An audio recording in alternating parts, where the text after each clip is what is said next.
Buenas tardes. Nos acercamos a la mesa del Señor y quiero compartir con ustedes unos minutos de parte de la palabra de Dios, especialmente enfocándonos en un tema que creo que todos en algún momento tenemos que llegar a entender hasta donde nuestra mente finita nos permite. Pero para empezar quiero compartirte una carta que hace algunos años atrás me llegó de manera indirecta y quiero que entiendas o que trates de entender lo que esta chica que escribe estas cartas quizás estaba viviendo. Escuchá, dice ella: he sido una cristiana por varios años ya, pero durante este tiempo me he sentido atacada por sentimientos de culpa y de ansiedad. Todavía no comprendo cómo Dios puede haberme perdonado. Inclusive a veces llego a dudar de que Él sea capaz de perdonar a una mujer cuyos pecados son tan malos como los míos. Recuerdo bien una tarde cuando empecé a mirar uno de los álbumes de fotos. Mientras recorría esas imágenes del pasado, cada foto parecía condenarme nuevamente. Traían a mi mente la clase de vida que viví antes de confesar mi vida en Cristo.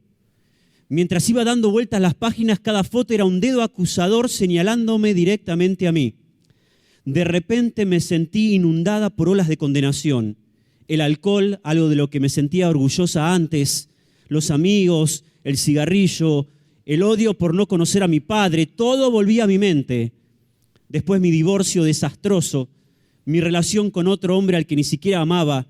Cerré los ojos para escapar de esas fotos agonizando. El álbum de fotos trajo todos los pecados del pasado al presente. Mi gozo desapareció por completo y lo único que sentí fue mi indignidad, lo negro de mi pecado y mi terrible culpa. Me sentí totalmente condenada. Le rogué a Dios que me ayudara, busqué la Biblia en desesperación y se pregunta ella para terminar: ¿había sido realmente perdonada por todos mis pecados? A ver, la verdad es que leo esta carta y me da mucha tristeza porque veo a una chica que quizás en algún momento de su vida vivió alejada de Dios, vivió una vida de pecado, de malas decisiones, pero en un momento tomó su pecado y lo tiró a los pies de la cruz, pero ahora quizás permitía que este enemigo que tenemos, que la Biblia llama el acusador de los hermanos, traiga los pecados del pasado y se los tire en el presente para limitarla en el futuro. ¿Sabía usted, querido hermano, querida hermana, que el diablo hace eso? A ver, hay situaciones que son reales, que son parte de nuestra historia, son parte de nuestro testimonio.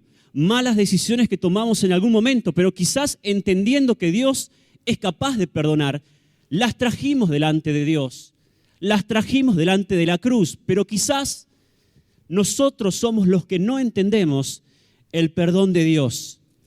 Si tenés una Biblia, si tiene una Biblia, te pido que abras en Salmo capítulo 32.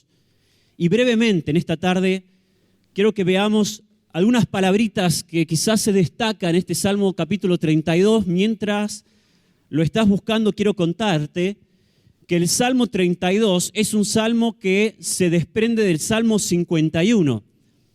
¿Qué pasa en Salmo 51? Bueno, David confiesa su pecado con Betsabé. ¿Te acordás la historia? A ver, si te acordás la historia, David hace todo, podríamos decir. Peca con Betsabé, después de que la toma para sí, descubre que ella está casada, arregla toda una situación para que maten al esposo de Betsabé, miente, engaña, mata, toma a Betsabé, hace todo. Sin embargo, el Salmo 32, te pido que te fijes cómo comienza. Bienaventurado aquel cuya transgresión ha sido perdonada y cubierto su pecado. Bienaventurado el hombre a quien Jehová no culpa de iniquidad y en cuyo espíritu no hay engaño. Mientras callé, se envejecieron mis huesos en mi gemir todo el día.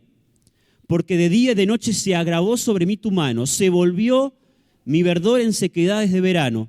Pero versículo 5 dice: mi pecado te declaré y no encubrí mi iniquidad. Dije: confesaré mis transgresiones a Jehová, y tú perdonaste la maldad de mi pecado. Mira, David lo había hecho todo, el combo completo, podríamos decir. Sin embargo, comienza el Salmo 32 diciendo bienaventurado. ¿Sabes lo que significa bienaventurado? Súper feliz. Aquel que nunca hizo nada, aquel que nunca se equivocó, no. Pero aquel que tomó su pecado y lo trajo delante de aquel que es capaz de perdonar. Fíjate que él menciona 3 especies o 4 formas de mal, podríamos decir. Porque habla de transgresión en el versículo 1, habla de pecado, habla de iniquidad y habla de engaño. Versículo 2. David había hecho todo.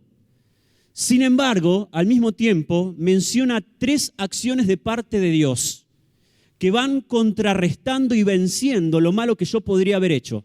Y quiero que veamos las 3. La primera, brevemente, dice que Dios me perdona. Versículo 1 dice, bienaventurado aquel cuya transgresión ha sido perdonada. Lo primero que hace Dios es, te perdona. ¿Qué significa que te perdona? Es la remisión total del castigo debido a una conducta pecaminosa, pero también es la eliminación total de la causa del delito. El perdón de Dios. David lo había hecho todo, pero puede decir, súper feliz, bienaventurado soy, porque traje mi pecado y lo primero que hace Dios es me perdona. Que me perdone Dios significa que Él cubre por completo, Él es la remisión total del castigo debido a una conducta pecaminosa. Pero no solamente Dios me perdona, sino que en el versículo 1 también dice, bienaventurado aquel cuya transgresión ha sido perdonada, y fíjese en segundo lugar, y cubierto su pecado. No solamente Dios me perdona, sino que dice la palabra de Dios que cubre mi pecado. ¿Sabés con qué lo cubre? Con la sangre preciosa de su Hijo. Cubrir, dice que Dios cubre mi pecado. A tal punto, dice la palabra de Dios, que Dios cubre mi pecado, que Él siendo omnisciente, pasa por alto mis pecados y no los ve. No los ve. La justificación del hombre no se encuentra en la inocencia del hombre, sino en la benevolencia de Dios, en el amor de Dios. A tal punto que el Dios omnisciente dice, ¿qué pecado? No lo veo porque está cubierto con la sangre de mi Hijo. Lo dice la palabra de Dios. Quizás en tu historia te acordás, lamentablemente, de ciertas situaciones que querrías poder olvidar. Quizás estás permitiendo que Satanás haga su obra de acusador. Te quiero decir en esta tarde, hay un Dios que perdona. Y hay un Dios que no solamente perdona, sino que cubre tu pecado con la sangre de su Hijo, de tal manera que el omnisciente dice, ¿qué pecado? ¿Qué pecado? No lo puedo ver porque está cubierto con la sangre de mi Hijo Jesucristo. Te perdona, te cubre, pero en tercer lugar, miren el versículo 2, bienaventurado el hombre a quien Jehová no culpa de iniquidad. Así que perdona, cubre y no culpa. Escuchá lo que significa no culpar. No culpar significa no estimar, no guardar, no atribuir, no tener por cierto, no considerar, no discutir, no disponer, no pensar. Te lo repito, no estimar, no guardar, no atribuir, no tener por cierto, no considerar, no discutir, no disponer, no pensar. Dios no solamente te perdona, cubre tu pecado con la sangre de su Hijo, sino que dice, esto yo no lo trato más, no lo culpo más, no lo discuto más, no hace falta, porque ya está perdonado, cubierto y ya está. Como somos tan cabeza dura a veces para entender algunas cosas, especialmente en el Antiguo Testamento, y ya terminando, hay ciertas figuras que son ciertos intentos de parte de Dios para que podamos entender lo que significa el alcance del perdón de Dios. Escuchá, en Job 14 dice que tiene mi pecado sellado en un saco.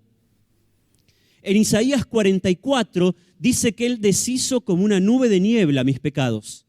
En Salmo 103 dice que Él aleja mis rebeliones como el oriente del occidente. En Miqueas capítulo 7 dice que Él sepulta mis pecados. En Miqueas capítulo 7 también dice que Él echa mis pecados en lo profundo del mar. En Isaías 38 dice que Él echa detrás de sus espaldas mis pecados. En Jeremías dice que Él olvida mis pecados. En Isaías 43 dice que Él borra mis rebeliones. Y en Isaías capítulo 1 dice que Él emblanquece mi pecado como la nieve, como la blanca lana. Es Dios diciéndote a vos, a ver si me entendés de una vez por todas. Estás perdonado. Yo sé que es real lo que viviste, pero te perdoné, lo cubrí con la sangre de mi Hijo y yo no lo discuto más. Querido amigo, querida amiga, no sé cuál es tu historia, no sé qué testimonio tenés, pero sé que hay un Dios capaz de perdonar. Dice Efesios capítulo 1, versículo 7, en quien tenemos redención por su sangre, el perdón de pecados, según las riquezas de su gracia. Y no importa lo que hiciste, siempre fue más grande lo que hizo Él, porque es rico en misericordia. Nos acercamos a la mesa hoy, a la mesa del Señor, y confío que en algún momento de tu vida hayas entendido que Dios te perdona. En esta tarde, ya terminando, te quiero decir algo. No recuerdes lo que Dios olvidó. No recuerdes lo que Dios olvidó. No abras lo que Dios selló. No acerques lo que Dios alejó. No desentierres lo que Dios sepultó. No busques lo que Dios tiró. Y ya que estamos, no ensucies lo que Dios limpió. Y en esta tarde acércate a la mesa, confiando que hay un Dios que es rico en misericordia, que envió a su Hijo a morir por vos en una cruz, tomando tu lugar, para que en esta tarde puedas decir, mi pecado ha sido perdonado, cubierto, y hay un Dios que ya no lo trata más. Entendé que siempre el perdón de Dios es suficiente para perdonar lo que sea.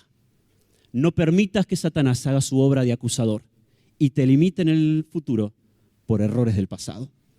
Cerramos los ojos, te quiero dar 2 segundos para que hables con Dios y le digas, Dios, gracias por tu perdón. Gracias por tu perdón. Gracias porque perdonas mi pecado. Lo cubres con la sangre preciosa de tu Hijo y no lo tratas más.